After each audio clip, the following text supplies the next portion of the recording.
사도행전 1장 1절로 11절의 말씀입니다.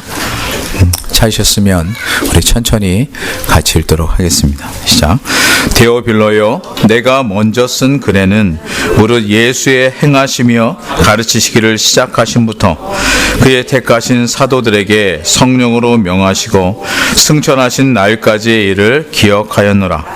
해 받으신 후에 또한 저희에게 확실한 많은 증거로 친히 사심을 나타내사 40일 동안 저희에게 보이시며 하나님 나라의 일을 말씀하시니라. 사도와 같이 모이사 저에게 분부하여 가라스 때 예루살렘을 떠나지 말고 내게 들은 바 아버지의 약속하신 것을 기다리라. 요한은 물로 세례를 베풀었으나 너희는 몇 날이 못되어 성령으로 세례를 받으리라 하셨느니라.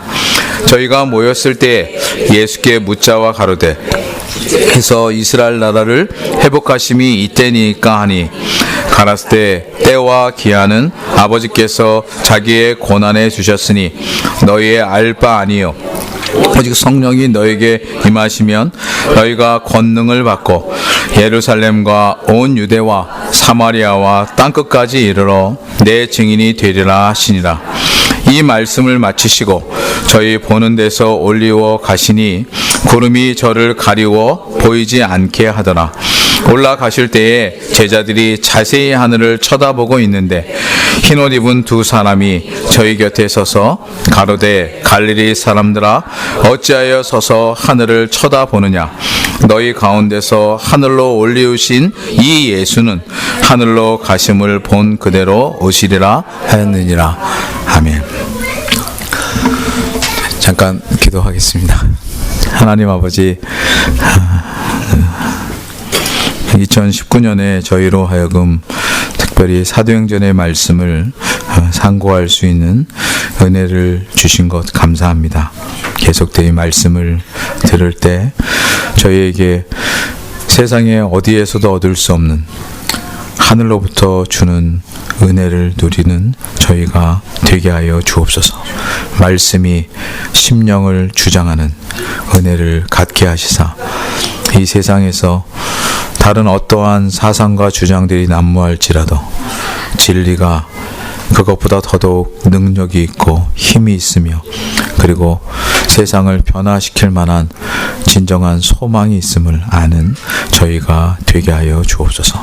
예수님의 이름으로 기도하옵나이다. 아멘. 오늘은 2019년의 첫 주일이고 열린교회가 21살이 된 신년의 첫 주일입니다. 그래서 올해는 사도행전의 말씀을 같이 계속해서 살피려고 합니다.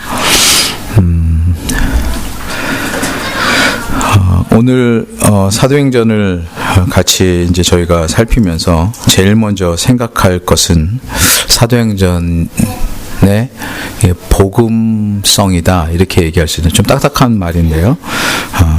사도행전이 복음과 같다 이런 말입니다. 그 무슨 말이냐면 우리는 복음서 하면 이미 마태복음, 그렇죠? 마가복음, 그리고 누가복음, 요한복음 이렇게 해서 이 사복음서라고 하는 이 복음서에 대해서 잘 알고 있습니다. 복음서라고 부르는 이유는 우선은 1차적으로 그 책 제목에 가스펠이라고 하는 복음이라는 호칭에 붙어 있기 때문이기도 하고 내용상으로 복음 즉 복되신 소식인 그리스도에 대해서 살피고 있기 때문에 그렇습니다. 그런데 사도행전의 제목은 그렇지 않습니다. 사도의 행전이다. 마치 사도의 행함만을 말하는 것처럼 이렇게 보이지만 내용상엔 도근하게 복음의 역사를 가지고 있기 때문에 제가 사도행전의 복음성이다 이렇게 말씀을 드렸습니다. 조금만 설명을 더 드리면 사복음서의 특징은 모두 그리스도 예수의 오심, 그러니까 약속처럼 구약의 약속처럼 그리스도가 오셨다. 그것입니다. 그런데 사도행전은 그리스도의 다시 오심을 약속하는 것으로 시작해서 그 증거로 보내신 성령과 더불어 증인들로 서게 된 사도들, 제자들, 그리고 교회들을 말하고 있습니다. 그러기에 한편으로는 우린 복음서가 끝났기 때문에 복음의 내용이 끝났다 이렇게 생각하기 쉬운데, 그렇지 않고 복음의 내용이 계승되고 이어져 간다. 그래서 한편으로 그 말을 좀 딱딱하게 사도행전의 복음성이다 이렇게 말하는 것입니다. 조금 전에 본문을 읽었지만 그 중에 1절로 3절을 한 번만 더 같이 읽으려고 합니다. 같이 읽으셔도 좋습니다. 데오빌로여, 내가 먼저 쓴 글에는 무릇 예수의 행하시며 가르치시기를 시작하심부터 그의 택하신 사도들에게 성령으로 명하시고 승천하신 날까지의 일을 기억하였노라. 해 받으신 후에 또한 저희에게 확실한 많은 증거로 친히 사심을 나타내사 40일 동안 저희에게 보이시며 하나님 나라의 일을 말씀하시니라. 아멘. 바로 요 1절부터 3절 말씀에 조금 전에 설명한 내용이 다 들어 있습니다. 이것을 조금만 정리해서 한 번 더 말씀드리면 이렇습니다. 1절에 이렇게 시작하죠. 데오빌로여, 내가 먼저 쓴 글에는, 이렇게 시작하죠. 그렇죠? 그러면 지금 사도행전보다 먼저 쓴 글이 있다 이렇게 말하는 거예요. 그렇죠? 그러면 이 사도행전의 저자가 누군가라고 할 때 누가입니다. 그래서 누가가 누가복음을 먼저 썼고요. 그래서 여기 먼저 쓴 글은 누가복음을 말합니다. 그래서 그 이어서 지금 말하자면 이렇게 볼 수도 있죠. 복음서의 엄주에서는 마태, 마가, 누가, 요한 이렇게 되고 사도행전이 떼어지는 것처럼 보이지만 누가가 쓴 글로서만 보면 누가복음과 사도행전은 이어져서 그 복음성을 가지고 있다고 할 때 누가복음 1, 누가복음 2 이렇게도 말할 수 있고요. 그렇죠? 그래서 누가가 계속 복음에 대한 내용을 쓰고 있고 말하고 있다. 그래서 여기 지금 내용들을 보면 무릇 예수의 행하시며 가르치기를 시작하심부터 또 그의 택하신 사도들에게 명하시고 승천하신 날까지의 일을 기억하였노라. 그래서 즉 태어남, 그리고 오심, 그리고 승천함, 떠나심, 을 기록하고 있다 이렇게 얘기합니다. 그럼 이것을 다시 설명하면 이렇게 할 수 있습니다. 누가가 먼저 쓴 글인 누가복음과 이 사도행전은 같은 주제, 즉 그리스도에 대한 진리를 담고 있다. 즉 같은 복음을 그 내용으로 하고 있다 이렇게 말할 수 있습니다. 두 번째는 누가복음을 포함한 복음서들에는 앞에서 계속 얘기 드린 것처럼 복음인 그리스도의 오심을 얘기하고 그분의 가르치심과 그리고 십자가와 부활의 내용을 담고 있습니다. 그런데 이제 사도행전은 그에 이어서 이게 중요합니다. 이어서 역시나 복음인 그리스도의 승천과 그분이 약속하신 것처럼 오신 성령의 역사를 기록하고 있습니다. 뿐만 아니라 다시 오실 것을 또 약속하고 있습니다. 그래서 연결이 되고 이어지면서 발전이 있는 것입니다. 그리고 세 번째는 이 모든 것이 한 표현, 단어라고 하기에는 좀 표현인데요. 규정되기를 그리스도께서 우리에게 오셔서 보이시고 알리시고 가르치신 복음의 내용이 바로 여기 3절에서 한 표현으로 집약되는데요. 그게 바로 하나님 나라의 일이라는 표현입니다. 하나님의 나라의 내용상 사실은 제가 표현하자면 20년 이상 설교한 내용이 용어로 언급하면 다 하나님 나라 그리고 하나님 나라의 일이었는데 이제 이러한 구체적인 언급, 사도행전에 나오는 언급을 통해서 또 하나님 나라에 대한 내용들을 계속되이 더 살펴보도록 하겠습니다. 그래서 오늘 첫 번째로 살피려고 하는 것은요, 예수 그리스도의 약속을 되새기게 해주는 성령에 대해서 좀 오늘 말씀 안에서 생각하고 진행하려고 합니다. 이 사도행전을 이해함에 있어 오늘 다룰 핵심 내용은 다름 아닌 그리스도께서 약속하신 성령에 대한 교훈입니다. 이것은 본문 이제 4절부터 8절까지 이어지는데 같이 읽겠습니다. 시작. 사도와 같이 모이사 저에게 분부하여 가라사대 예루살렘을 떠나지 말고 내게 들은 바 아버지의 약속하신 것을 기다리라. 요한은 물로 세례를 베풀었으나 너희는 몇 날이 못되어 성령으로 세례를 받으리라 하셨느니라. 저희가 모였을 때 예수께 묻자와 가로되 주께서 이스라엘 나라를 회복하심이 이때니까 하니 가라사대 때와 기한은 아버지께서 자기의 권한에 두셨으니 너희의 알 바 아니요 오직 성령이 너에게 임하시면 너희가 권능을 받고 예루살렘과 온 유대와 사마리아와 딴 것까지 이르러 내 증인이 되리라 하시니라. 아멘. 여기에는 이제 성령에 대한 약속이 나오고 있습니다. 요한은 물로 세례를 베풀었으나 너희는 몇 날이 못되어 성령으로 세례를 받으리라 이렇게 말하면서 바로 그것은 그 앞에 내게 들은 바 아버지의 약속하신 것, 그것에 성령에 대한 표현이 있습니다. 그런데 주님은 여기서만 성령에 대한 말씀을 하셨던 것은 아니고요. 이미 제자들에게 가룟 유다가 당신을 팔 것이라고 얘기한 요한복음 12장, 그리고 주님께서 제자들을 떠날 가시로되 떠나가서는 제자들을 위해 처소를 예비하시리라 하는 요한복음 14장을 말씀하신 후에 예수님께서 이렇게 성령을 언급하십니다. 요한복음 14장 25절로 29절인데 제가 읽겠습니다. 내가 아직 너희와 함께 있어서 이 말을 너희에게 하였거니와 보혜사 곧 아버지께서 내 이름으로 보내실 성령 그가 너에게 모든 것을 가르치시고 내가 너에게 말한 모든 것을 생각나게 하시리라. 평안을 너에게 끼치노니 곧 나의 평안을 너에게 주노라.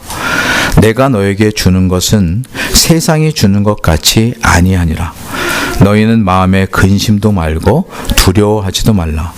내가 갔다가 너에게 온다 하는 말을 너희가 들었나니 나를 사랑하였다면 나의 아버지께로 감을 기뻐하였으리라. 아버지는 나보다 크심이니라. 이제 일이 이루기 전에 너에게 말한 것은 일이 이룰 때에 너희로 믿게 하려 함이라. 아멘. 요 내용이 사실은 모두 다 예수님께서 미리 하셨던 말씀이고요. 그 말씀의 핵심은 결국 성령의 오심에 대한 약속입니다. 그렇다면 이 대목에서 하나 생각을 해볼 것이 있습니다. 아니 지금 제자들과 함께 계시는 그리스도보다 그리스도가 떠나심으로 약속대로 성령이 오시면 그것이 더 좋은 이유가 무엇일까? 제자들은 그것을 감 잡을 수가 없었습니다. 그리고 한편으로는 사람은 익숙한 게 더 좋습니다. 그래서 그리스도가 자신들을 떠나신다고 하는 일을 여러분 아시는 것처럼 제자들은 막았습니다. 그리고 반대했습니다.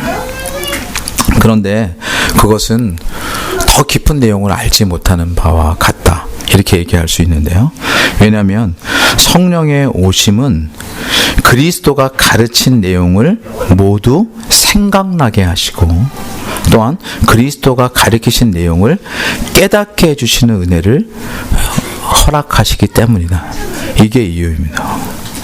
정작 제자들은 그리스도께서 친히 자신들을 가르치신 진리의 내용에 대해 그 의미와 크기와 부유함을 다 깨닫지 못했습니다. 제가 이 말씀을 이렇게 보면서 여러분은 어떤 경험이 있으신지 모르겠는데 제가 공감되는 경험이 하나 있었습니다. 그게 뭐냐면 최근에 이제 우리 이준호 전사님하고 강모학 전사님이 이제 신학교를 마치시게 되면서 같이 대화를 하던 중에 그런 얘기를 했습니다. 여러분 지금 그 공부를 마치니까 사실은 그동안 수고하셨습니다. 그런데 혹시 내용을 다 기억 못해도 별로 섭섭해하지 마십시오. 제가 그랬어요. 막 공부를 하느라고 1년, 2년, 3년 동안 전혀 다른 공부를 하다가 신학을 공부하느라고 3년 동안 막 공부를 하면 처음에는 알 것 같은데 3년 정도 되면 나중에 이런 거죠. 너무 많은 걸 배워서 막 뒤엉켜 있어요. 이게. 그러면서 제가 이제 과거에 제 경험을 하나 얘기를 드렸는데, 저도 이제 대학에서 공학을 했습니다. 여러분 아시다시피. 예. 그리고 공학을 했지만 기억나는 건 아무것도 없는 공학을 했는데, 갑자기 4학년 때 교회 목사님께서 신학을 하라고 하셔서 순종한다고 이제 신학교를 갔죠. 1학년 때 또 무슨 말인지 몰랐고, 2학년 때도 무슨 말인지 몰랐고, 3학년 때 무슨 말인지 알 것 같으니까 졸업을 했습니다. 예. 그래서 결국 똑같은 심정으로 마칠 때쯤 되니까 배운 건 많은 것 같은데 아는 건 별로 없었습니다. 그 말 혹시 이해하세요? 배운 건 많은 것 같은데 아는 건 별로 없는 것 같아요. 근데 언제 내가 이런 걸 배웠었구나를 누리게 됐던 게 뭐냐면요, 이제 올해 해가 바뀌었으니까 이 두 분이 그 교회에서 호칭 중에 제일 여러분 부르기 좀 부담스러운 호칭이 뭐가 있습니까? 이게 뭐 장로님, 권사님, 집사님 이런 건 되게 좋은데 교회에 있으면 안 될 것 같은 강도가 한 명 있죠, 그렇죠? 저도 사실은 교회 다니면서 제일 어려웠던 게 그 강도사님이라는 거군요. 아니 무슨 강도한테 님을 붙이냐. 근데 이제 그 강도사라고 하는 게 뭐냐면 이제 우리가 그 한자를 사용하다 보니까 강도가 된 건데, 원래는 좋은 분입니다, 여러분. 근데 그 강도가 도를 강론한다 이런 표현이에요. 그래서 그냥 그 외국에서는 이제 설교자가 공적으로 된다. 그래서 설교권 이러는데 우리는 도를 강론한다 한자 문화권에서 이제 강도가 되는데, 그래서 그 강도사 거시를 졸업한 후에 올해 6월 달에 봅니다. 그러니까 한 반년 정도 지나서 시험을 봅니다. 그런데 그 시험을 보면서요, 3년 동안 공부한 걸 다 점검을 해요. 그러니까 다 다시 공부해서 내가 뭘 배웠나를 해요. 근데 그때 갔을 때 이런 걸 배웠구나. 내가 이거를 1년 전만 깨달았어도 전체 수석을 했을 텐데, 막 이런 거 있잖아요, 그렇죠? 이걸 왜 이제 알게 됐을까? 그러니까 이렇게 정리가 되는 거예요. 이게 무슨 말을 드리려고 하냐면, 배울 때는 모르는데 지나고 나니까 그게 그런 거였구나. 이게 성경에요, 그리스도와 관련된 내용이 이후에 다 그렇게 나옵니다. 주님이 하신 말씀을 이후에야 깨달았더라. 그 일이 왜 그랬는가?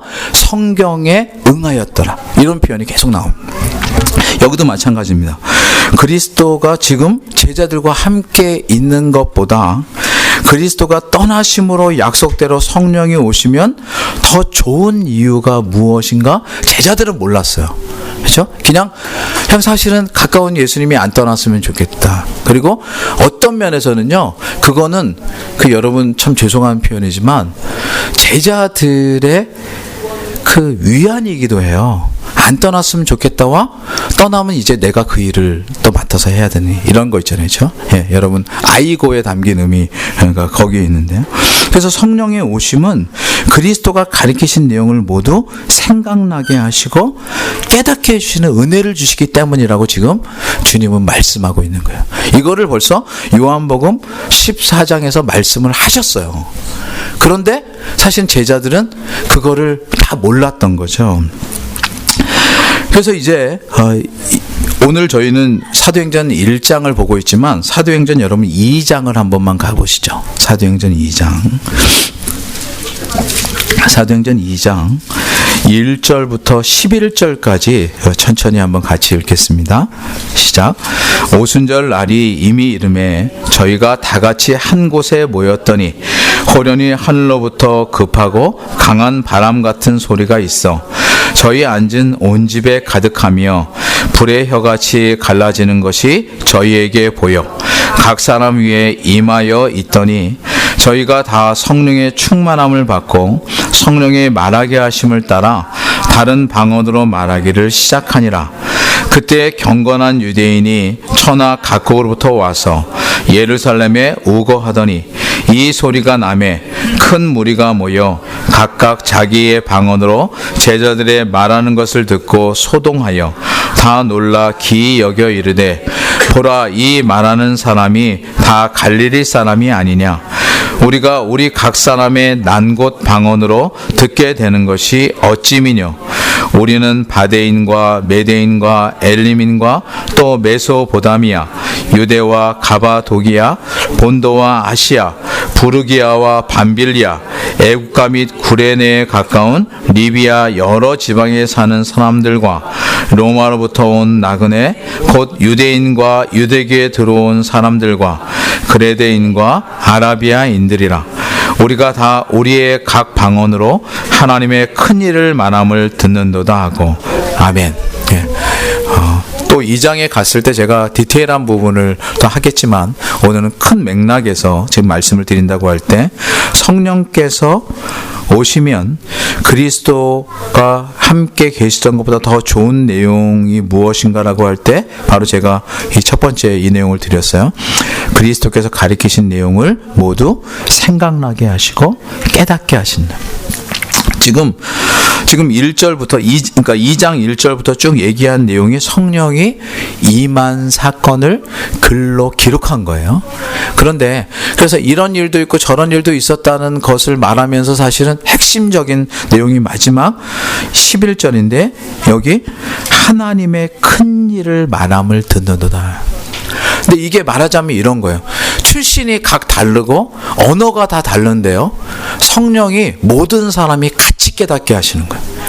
이게 사실은 교회가 가진 어마어마한 능력이에요. 교회에 모인 사람들은요, 여기에 연령대가 다 다릅니다. 물론 아이들은 지금 이제 더 기본적인 내용을 배우느라 설교 시간에 다른 내용을 배우고 있지만 실제로 하나님께서 은혜를 주실 때 우리 어린아이건 그리고 청소년이건 청년들이건 아니면 중년이건 장년이건 노년이건 상관없이 모두 다 동일한 은혜를 받는 것은 성령이 우리 속에 그것을 일깨워 주시기 때문이에요. 그런데 중요한 건요, 그러한 역사와 더불어 또 한 가지 내용이 뭐냐면 하나님의 큰 일이라고 하는 거예요. 성령이 깨닫게 해주신 건요, 사실은 세상이 다 제각각 자기 살아온 대로 생각하고 자기의 입장대로 살고 자기의 원하는 바대로 사는데 성령이 우리에게 허락하시는 은혜를 힘입으면 모두 한 가지에 붙들려요. 그게 뭐냐면 하나님의 구원의 역사가 이토록 신비하구나. 이게 교회에게 주신 하나님의 놀라운 은혜인 줄 믿습니다. 이것은 어디에서도 얻을 수 없어요. 이건 오직 하나님께서 우리에게 구원의 역사를 펼치셔서 인간의 이해를 뛰어넘는 크고 놀라운 초월적인 역사가 우리 가운데 있음을 알게 하는 거예요. 그래서 그것을 우리는 뭐라고 하냐면 그것을 구원 역사라고 해요. 그래서 때때로 혹 여러분 중에 예수 그리스도를 믿고 그 성령의 은혜를 통해서 회심을 한다라고 할 때 그 깨닫는 게 뭐냐면 나 같은 죄인이 돌이켰다, 이런 그 집약된 표현도 할 수 있지만요, 또 이런 거예요. 내가 옛날에 이런 죄를 졌었는데 근데 그게 한 번도 기억나지 않던 거예요. 왜? 너무 죄를 많이 져서 그렇게 세세한 것까지는 기억하지 못했는데 그런 죄들이 파노라처럼 지나가면서, 그런데 그 죄들 가운데서도 죄만 뭐라고 하시는 것이 아니라 우리를 더 큰 사랑으로 이끄신 하나님의 구원의 역사를 누리게 되는 것. 그게 바로 회심의 은혜고 예수 그리스도를 믿는 자에게 주시는 하나님의 은혜인 줄 믿습니다. 바로 여기 그 얘기를 하고 있는, 인간의 이해를 뛰어넘는 구원의 역사가 펼쳐지는 것을 보는 거고요. 그래서 그것을 보면서 이 생각을 하죠. 내가 어릴 때는 힘이 약해서 뭘 못한 것 같고 이제 좀 커서 뭔가를 하고 깨닫는구나 싶은 이런 인간의 그 자기 오해가 있어요. 내가 이제는 힘을 좀 가졌으니까 뭘 해야지. 근데요, 이런 은혜를 깨달으면요, 시종일관 하나님이 모든 것을 하시는구나 하는 하나님의 주권적 역사에 대한 감사와 고백이 나옵니다. 그래서 예수 그리스도를 믿고 의지함이 깊을수록 성도들에게 있는 은혜가 뭐냐면요, 겸손함이에요. 낮아짐이에요. 드러내지 않으면. 그래서 의외로 교회가 자꾸 무엇을 드러내려고 하는 건요, 실제로 교회가 우리는 이런 것이다라는 거예요. 근데 교회가 전혀 자기를 드러내지 않아요. 교회 속에 있는 성도들도 자기를 드러내지 않아요. 그런데 하나님의 일이 진행이 돼요.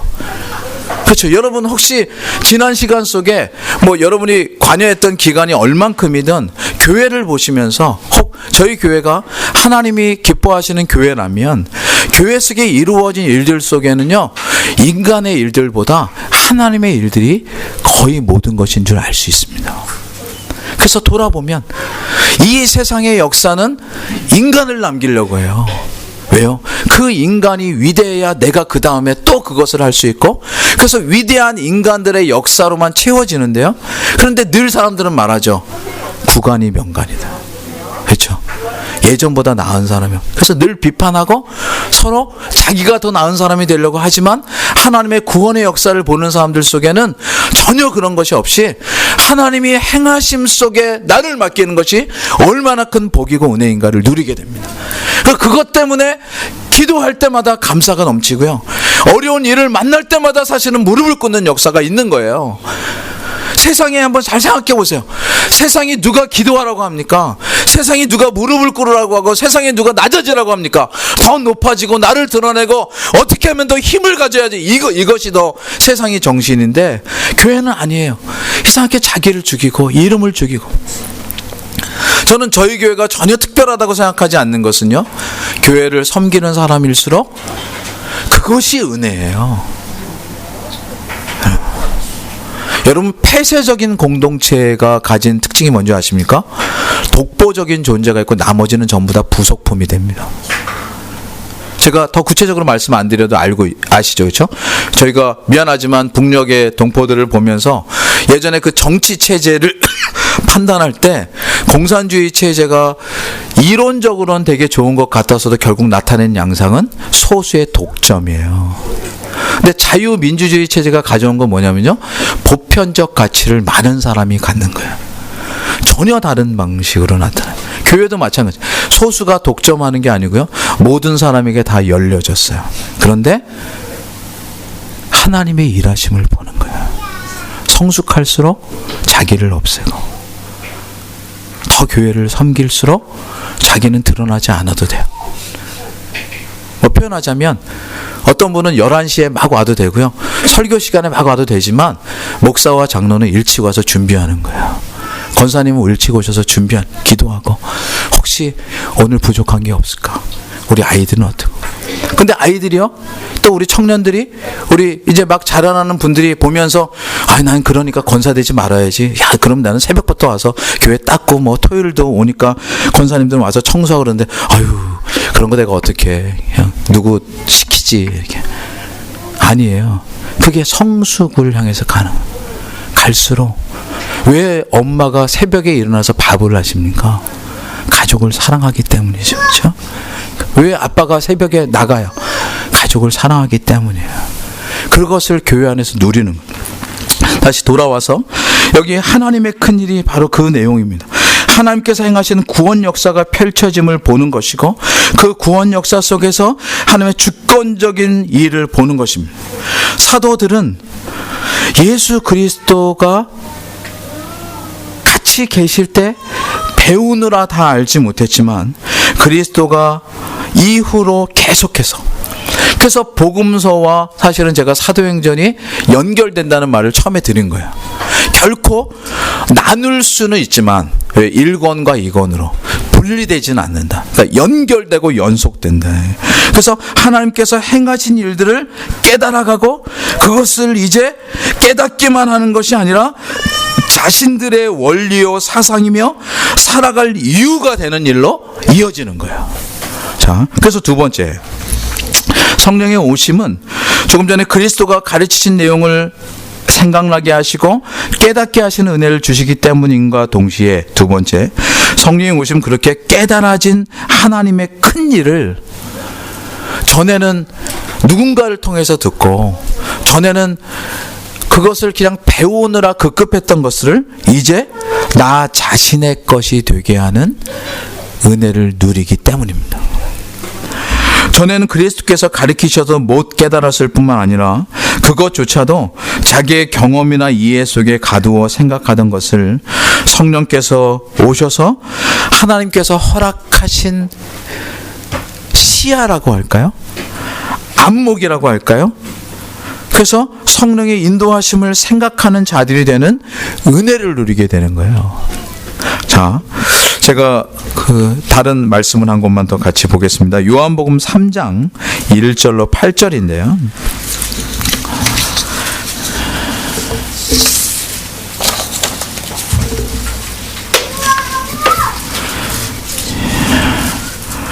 요한복음 3장 1절로 8절.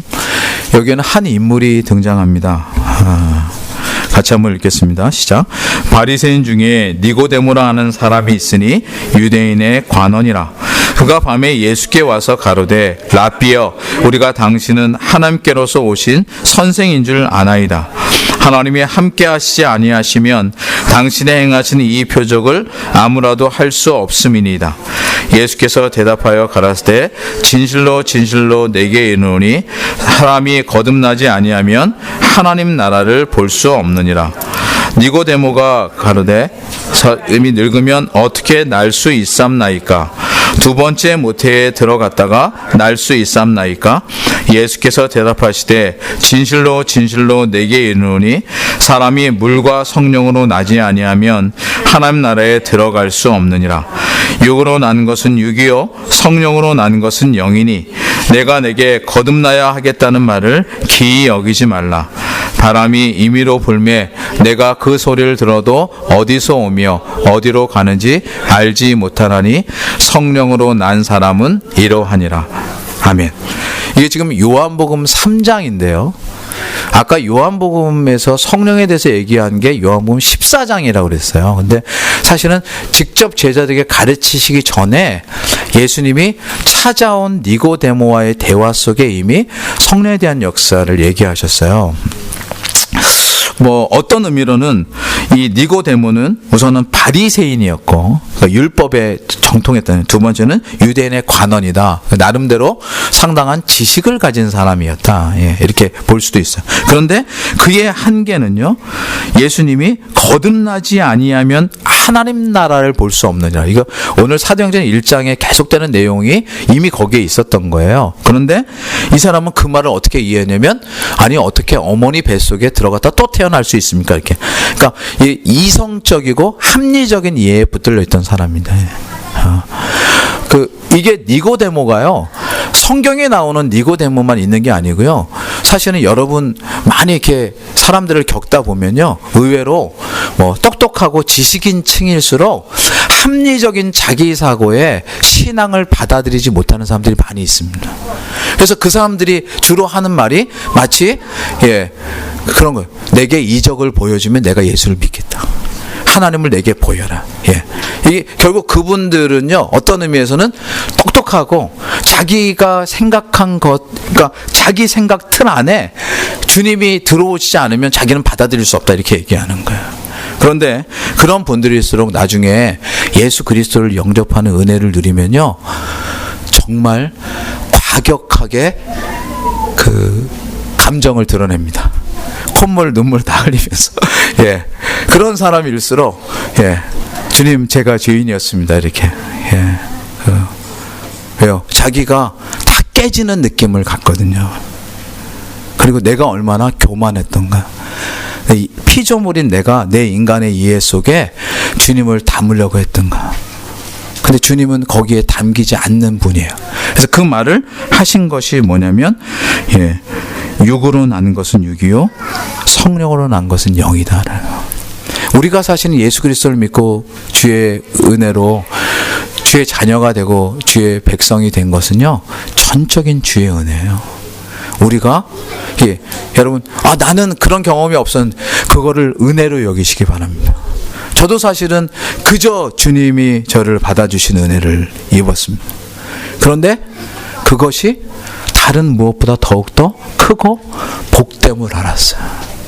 예수 그리스도를 믿는 것이, 이것이 은혜로 된, 그러니까 구원이 은혜로 된 것이죠. 그것이 가슴에 깊이 새겨져 있었고, 바로 그것을 깨닫게 되자 사실은 그 전에 보지 못하던 것들이 많이 열려지게 되었습니다. 지금 요한복음 3장을 조금만 더 말씀드리면, 니고데모는 당시 유대인의 관원으로서 훌륭한 지위에 있었고 고상한 지식을 가진 사람을 대표합니다. 그런 일반적인 성취가 가져다 주지 못하는 한계가 사실은 있는데, 그게 바로 성령을 통한 새로워짐입니다. 앞에 사용한 영적인 안목이 열리는 것을 누리지 못하는 거. 그래서 사회적으로는 훌륭한 사람이고 존경만한 지위에 있어도 그는 그리스도의 진리를 현실적으로만 생각할 수 있지 영적으로나 하늘에 속한 진리로는 이해하지 못했었습니다. 그렇게 그 사람의 질문과 대답은 모두 성령께서 허락하시는 새롭게 하심을 입기 전에 모든 성도들을 대변한다, 이렇게 말할 수 있습니다. 그런데 주께서 이렇게 말씀하신 후에 그의 눈이 열렸습니다. 그래서 그 눈이 열리고 나니까 어떤 현상이 생기냐면요, 여러분, 자신이 겪을 어려움이 있을 터인데도 주님을 따르기를 계속하였습니다. 그래서 니고데모는 성경에 딱 3번 나오는데, 중간 7장에 나오는 건 조금 찾기가 분별하기가 좀 어려워서 17장에 나오는 건 요한복음 19장에 보면 19장 39절인데요. 요한복음 19장 39절 40절 같이 읽으셔도 좋습니다. 일찍 예수께서 밤에 나왔던 니고데모도 모략과 침향 섞은 것을 반끈쯤 가지고 온지라. 이에 예수의 시체를 가져다가 유대인의 장례 법대로 그 향품과 함께 세마포로 쌌더라. 아멘. 여기가 지금 어떤 대목이냐면요, 예수 그리스도가 십자가에서 죽은 다음에 내려온 거예요. 그래서 우리는 주로 아리마대 요셉을 잘 알고 있습니다. 그런데 그때 밤에 왔던 니고데모가 일찍 왔다. 이것을 통해서 우리가 뭘 생각하냐면요, 여러분,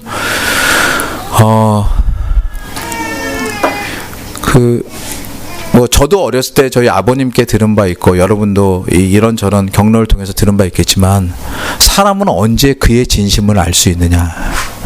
특별히 친구를 사귀되 그 친구가 진심한지 어떤지를 알 수 있는 방법은 뭐냐면요, 어려움 앞에 섰을 때. 그래서 제가 어렸을 때 부모님에게 들었던 말 중에 이런 그냥 흔히 있는 스토리예요. 예, 어떤 청년이 부모한테 재산을 이렇게 받아서 늘 주변에 술 친구가 많아요. 그래서 아버지가 이제 그 떠날 날이 가까워서 자녀한테 얘기하죠. 그 아들한테, 넌 친구가 얼마나 있냐? 너 마음에 진실한 친구가 얼마나 있냐? 아버지, 저 친구 많아요. 제가 술 먹자고만 하면 달려드는 애들이 얼마나 많은데요. 그래서 아버지가 얘기합니다. 술 먹는 친구 말고, 같이 노는 친구 말고, 너가 정말 어려울 때 너를 위해서 같이 희생할 수 있는 친구가 있느냐? 있다는 거예요. 그래서 아시죠? 아버지가 그래서 돼지 한 마리를 잡아요. 그리고는 아들에게 지어주고 너가 친구 집에 가라. 근데 가는 친구마다 모두 다 거절해요. 왜요? 그 아들이 이렇게 얘기했고요. 내가 사람을 죽였는데 지금 어떻게 해야 될지 모르겠다. 날 좀 도와줬으면 좋겠다. 그래서 지금 그거는 그 시대의 말만 아니고요, 지금 이 시대도 마찬가지일 거예요. 우리가 실수하고 잘못하고 연약한 일을 겪었을 때 여러분, 혹이나 여러분 속에 생각나는 사람이 누가 있습니까? 그렇죠? 여러분의 현실 속에 여러분이 너무나 힘들 때 여러분을 도와줄 수 있으리라고 생각하는 사람이 누구 있습니까? 사실 그 친구가 누가 있는가가 바로 조금 전에 스토리에 나오는 그 중요한 친구의 얘기입니다. 그래서 그렇게 많은 술 친구들이 모두 다 거절했을 때 아버지가 이제 대신 그 돼지를 들러매고 자기에게 있는 한 명밖에 없는 친구네 집에 갑니다.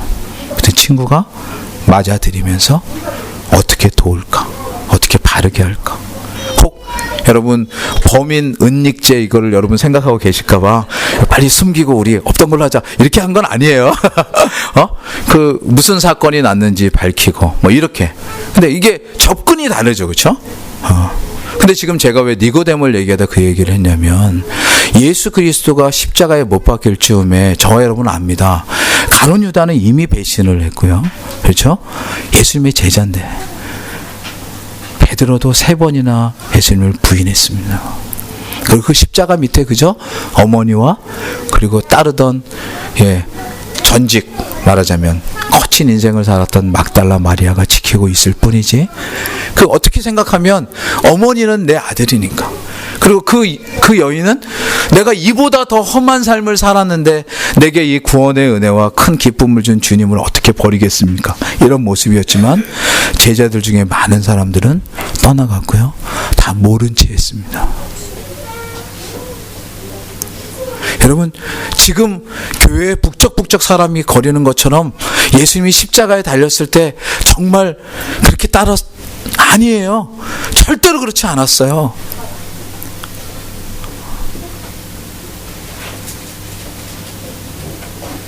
그런데 그때 니고데모가 그 자리에 함께 했습니다.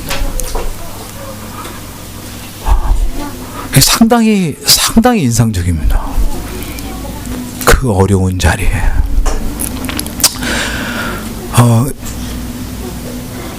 제가 교회를 섬겨오면서도 늘 저 자신도 마찬가지고 또 제가 교회를 섬기는 입장에서도 역시나 마찬가지입니다. 나는 가장 어려울 때 어떤 모습일까?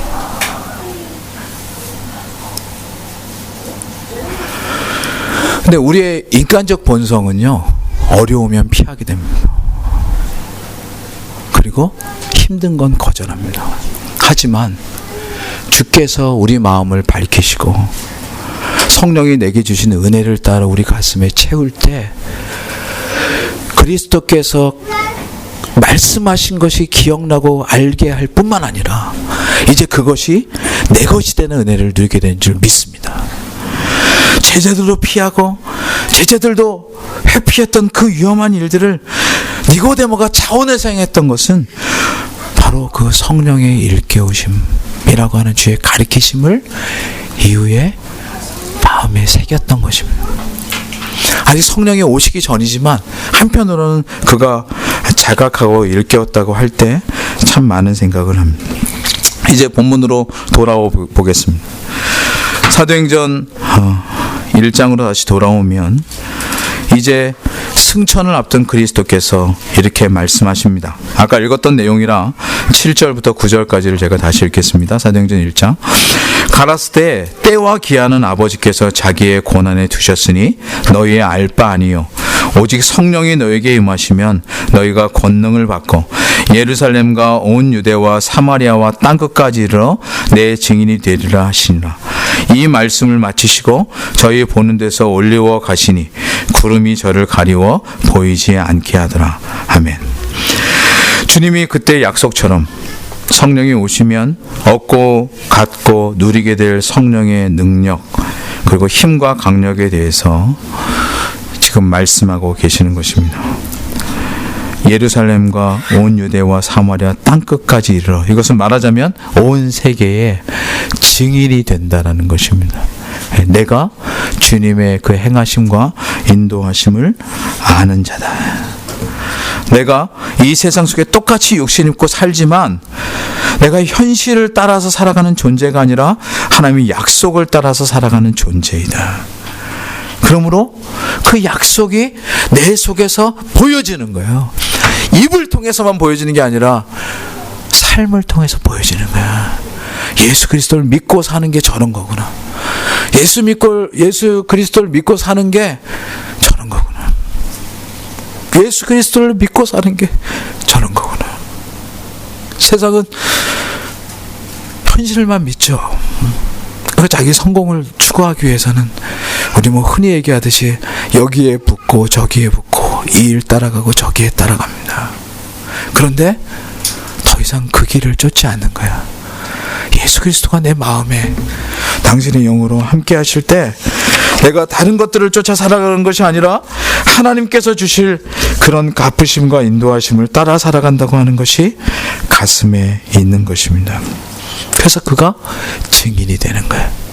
증인. 그리스도께서는 앞에서 이미 이렇게 말씀하신 바 있습니다. 요한복음 14장 26절로 27절인데 보혜사 곧 아버지께서 내 이름으로 보내실 성령 그가 너희에게 모든 것을 가리키시고 내가 너희에게 말한 모든 것을 생각나게 하시리라. 평안을 너희에게 끼치노니 곧 나의 평안을 너희에게 주노라. 내가 너희에게 주는 것은 세상이 주는 것 같이 아니하니라. 너희는 마음에 근심도 말고 두려워하지도 말라. 그렇습니다. 성령께서 우리 마음에 계심의 그 외적인 표징은 뭐냐면요, 평안함입니다. 좋을 때는 누가 평안하지 않을 수 있겠습니까? 내가 원하는 게 잘 될 때는 누가 평안하지 않을 수 있겠습니까? 그런데 두려움이 닥치고 어려움이 닥치고 환난과 고난이 닥칠 때 그때 견고할 수 있음은 내가 주님과 어떤 깊은 관계를 가지고 있는가, 내 안에 주님이 나를 어떻게 주관하시는가, 주님의 약속을 내가 어떻게 붙잡고 살아가는가가 우리로 하여금 이 땅 가운데 흔들리지 않는 성도들로 서게 하실 줄 믿습니다. 오늘 성령에 대한 이 내용은 머리로 아는 어떤 성경 지식이나 신학 이론으로서 저에게 나누어 드리는 말씀이 아닙니다.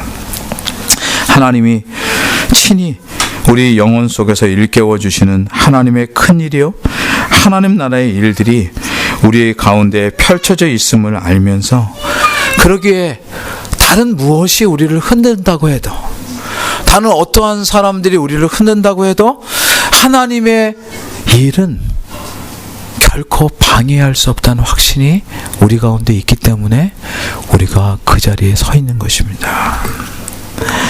그래서 하나님의 함께하심에 대한 그 신념과 확신, 그리고 그것으로 말미암는 소명과 믿음이 이 세상 속에서 우리가 살아가야 될 이유와 힘이 되는 것입니다. 그럼 사랑하는 성도 여러분, 생각해 보십시오. 이런 약속을 주신 것이 얼마나 위대한 약속입니까? 이러한 약속을 주신 것이 얼마나 복된 일입니까? 이러한 약속을 가지고 살아갈 수 있는 성도가 됨이 얼마나 감격스러운 일입니까? 여러분, 그것을 기억하십시오. 그러기에 여러분이 이 세상 속에 내가 지금 하는 일이, 내가 앞으로 될 일이 미비하다고 해서 사실 그것 때문에 흔들리는 존재가 아니라 하나님이 나와 함께 하시기 때문에 그것 때문에 든든하고 견고한 증인으로 서는 것입니다. 의외로 교회들도 외적으로 무엇을 가져야 교회가 힘이 있고 능력이 있다 이렇게 생각하는 경우들이 있습니다. 제가 20년 동안 일관되게 여러분에게 드렸던 말씀이 그것이죠. 여러분, 그것은 잘못된 사설입니다. 교회는요, 외적인 성과가 있고 나타내 보이는 무엇이 있어서 능력이 있는 것이 아니라 종교개혁자들부터 늘 일관되게 많은 하나님의 말씀이 신실하게 가르쳐지고 있는 거예요. 하나님의 약속하신 바, 그리스도를 통해서 우리에게 주신 성례가 잘 시행되고 있는, 어떻게 보면 너무 뻔한 거죠. 그런데 아니에요. 여러분, 기본을 지키는 게 얼마나 중요한데, 그 근본적인 게 변화되지 않은 채 사람들의 입맛을 막고 사람들에게 보여주기 위한 것이 아니라 주님이 우리에게 약속하신 것을 지켜내려고 하는 그 견고함, 그것은 결코 인간의 힘으로는 할 수 없는 성령께서 주시는 은혜를 따라서만 가능한 줄 믿습니다. 여러분, 올 한 해를 살면서도 여러분 얼마나 많은 일을 겪겠어요. 죄송하지만 우리는 수없이 많은 죽음들과 수없이 많은 사고들과 수없이 많은 고통들을 보면서 살아갑니다. 저는 지금 신문을 종이로 보지 않습니다. 어느덧 이제 저희가 인터넷이 익숙해져서. 그런데 신문을 늘 봅니다. 근데 어쩔 때는 그런 마음이 들어요. 신문은 이거밖에 쓸 게 없나 이런 생각이. 맨 사건 사고와 이런저런 그 안타까움들만. 근데 어쩔 수 없죠. 그 한계를 알죠. 하지만 마음속에 혹이나 그런 것들이 우리를 엄습해서 이 세상은 다 그런 거다라고만 생각하게 할까봐. 근데 특별히 교회 속에 있는 우리들은 압니다. 신문이 보여주고 세상이 보여주는 것 같지 않은 다른 세계가 있음을 지금 이 얘기를 하고 있는 것입니다. 성령의 약속이 그것이고 하나님 나라의 일이 그것입니다. 눈에 보여지는 것 그리고 현실적으로 나타내는 것만이 모든 것이 아니라 이 세상은 담아낼 수 없는 하나님의 일들이 우리 가운데 있음을 보이는 것이 바로 교회의 존재요, 교회의 설교요, 교회가 살아가는 모습인 줄 믿습니다. 올 한 해 여러분 그것을 이 안에서 누리시기를 간절히 소망합니다. 답답할 때 물론 힘들어요. 그것들이 훨씬 주류를 형성하고 있기 때문에 힘들어요. 우리는 소수예요. 그래서 나그네예요. 그것을 여러분 직시하시고, 그러나 그것이 다는 아니다는 건 인식하십시오. 그것은 다는 아니다. 이 세상이 말하는 게 모두 다 진리가 아니다. 도리어 더 영원한 진리는 주께 있다. 그러므로 겉으로는 가진 것이 없고 혹이나 높은 지위가 없으며 당장 쓸 돈이 충분히 없을지라도 그래도 우리 마음속엔 영원한 하늘의 약속과 소망이 지향이기 때문에 도리어 너그럽고 넉넉하며 부유함이 가득할 줄 믿습니다. 올 한 해 우리 마음속에 정말 주님 올 해가 되어도 작년과 별로 다르지 않지만 그러나 내 마음의 풍성함은 더한 줄 믿습니다. 고백하는 저와 여러분 되시기를 바랍니다. 말씀을 맺겠습니다. 이제 사도행전 1장의 교훈은 그러므로 한 가지 일을 더 기록하면서 그 다음으로 넘어갑니다. 바로 그것이 그리스도의 승천입니다. 9절부터 11절을 한번 같이 읽겠습니다. 시작. 이 말씀을 마치시고 저희 보는 데서 올리워 가시니 구름이 저를 가리워 보이지 않게 하더라. 올라가실 때에 제자들이 자세히 하늘을 쳐다보고 있는데 흰 옷 입은 두 사람이 저희 곁에 서서 가로되 갈릴리 사람들아 어찌하여 서서 하늘을 쳐다보느냐.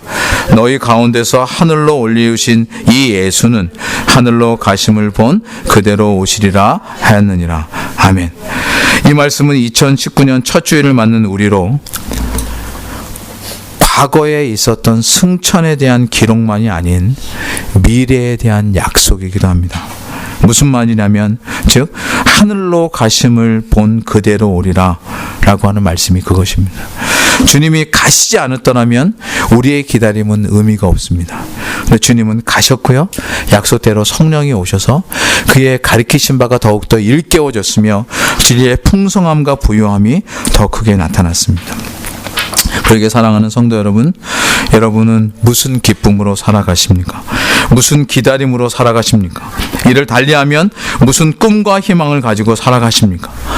이 사도행전의 역사로 인하여 세워진 초대교회의 교인들은 우리가 잘 아는 것처럼 다시 오실 주를 기다리는 기다림으로 살았습니다. 그 고백이 우리가 잘 아는 마라나타라고 하는 것입니다. 주여 다시 옵소서, 주 예수여 어서 오시옵소서 하는 고백이 바로 그것입니다. 이러한 기다림은 모두 그리스도께서 지금 사도행전 1장 19절처럼 승천하심으로 우리로 하여금 그분의 다시 오심을 기다리는 은혜를 누리게 해주고 있는 것입니다. 그러므로 오늘 저희가 함께 살펴봤던 사도행전 1장 1절부터 11절 말씀은 이렇게 정리할 수 있습니다. 하나님께서 약속하셨기에 그 약속을 따라 오셨던 주님께서 친히 약속하시기를 십자가와 부활을 약속하셨습니다. 그리고 그 약속을 친히 이루셨습니다. 그러면서 두 가지 약속을 더 주셨는데 당신이 떠나시면 영으로 함께 하시겠는 성령을 보내시겠다. 그래서 그것은 성령이 오셨어요. 그렇죠? 그리고 마지막 승천하시면서 하신 다시 오시겠다는 약속이 그것입니다. 약속하신 네 가지 내용 중에 세 가지가 이미 신실하게 성취되었음을 생각하면 이제 남은 것은 한 가지입니다. 뭐죠? 다시 오시겠다는 약속입니다. 그 약속도 역시 신실하게 성취될 줄을 믿습니다. 그렇다면 무슨 힘으로 그 약속을 기다릴 것인가? 그 길고 긴 기다림을 감당할 것인가? 아무도 나를 믿어주지 않을 것 같고 현실이 아무런 도움이 되지 않을 것 같을 때 무슨 힘으로 증인의 삶을 살아갈 것인가? 그것은 주님께서 약속하신 약속을 마음에 깊이 새기고 그것을 확신케 해주시는 성령 하나님과 동행하는 일을 통해 가능한 줄 믿습니다. 우리의 힘으로는 쓰러질 수도 있고 누군가의 힘으로는 그것이 지속되지 못할 수도 있겠지만 주께 주신 신실한 약속을 우리가 기억할 때 주님의 약속으로 우리에게 임하신 성령께서 우리를 붙드시고 인도하실 줄 믿습니다. 여러분, 오늘 새해 첫 주일입니다. 이 스타트 라인에서 여러분 소망하기를 올 2019년 마지막 주일에 이 약속의 신실함을 거듭 확인하는 저와 여러분 되기를 소망합니다. 그래서 혹이나 저희가 또 성구 영신 예배로 모일 때 여러분 지난 성구 모임 때 하나님께서 저에게 주셨던 은혜를 기억합니다. 역시나 올해가 다 맞춰질 때 하나님이 신실히 인도하셨구나. 하나님은 한 번도 우리를 놓으신 적이 없이 당신의 구원의 역사를 따라 우리를 붙드셨구나 고백하는 저와 여러분 되시기를 주님의 이름으로 축원합니다. 기도하겠습니다. 하나님 아버지, 은혜를 감사합니다.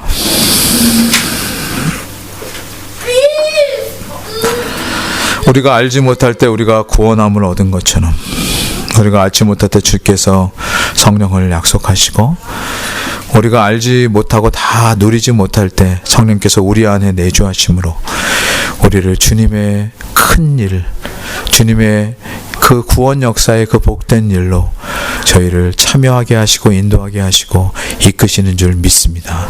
그러니까 오늘도 저희가 이제 2019년을 맞아 새롭게 펼쳐질 날들을 기대하며 어떻게 이 날들이 펼쳐질 것인가.